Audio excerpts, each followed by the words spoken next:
Hi guys, magandang araw sa inyong lahat. Katatapos lang namin guys sa ospital. Galing kasi kami sa check-up ng aking baby na makulit. Ayan na. Masaya siya dahil nakalabas na naman daw siya. Dito kami sa daan guys, pauwi na kami. Napag-isipan namin mag-asawa na kumain muna kami before kami umuwi sa bahay dahil anong oras na rin guys, 2:00 pasado na, hindi pa kami nanananghalian. Medyo magutom na ganon. Siyempre kakain muna kami, diba? Malayo-layo pa yung bibiyahin namin. Kaya ito, maghahanap kami ng makakainan.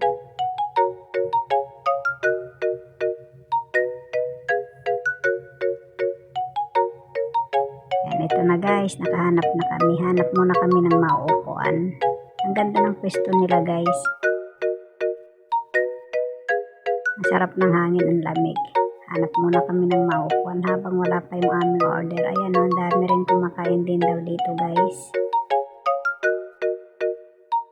Ang ganda ng nila lugar, ang linis.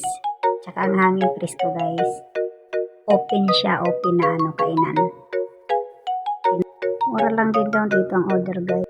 Ng kanilang pagkain at ulam. Tingnan yung baby namin, napagod, nauhaw. And ito yung ulam na namin guys, dumating na. Ang laki daw ng isda, sabi ng baby namin. Alam mo naman kumakain. Ito na yung aming pagkain guys, kain tayo.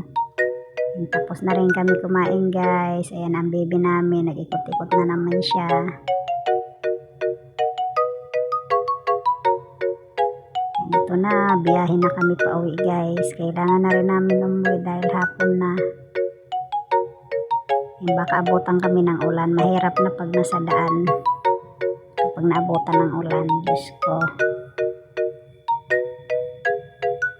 Ang sarap ng pagkain nila guys doon sa kinainan namin. Yun lang guys, bye bye. See you sa next video guys. Thank you so much.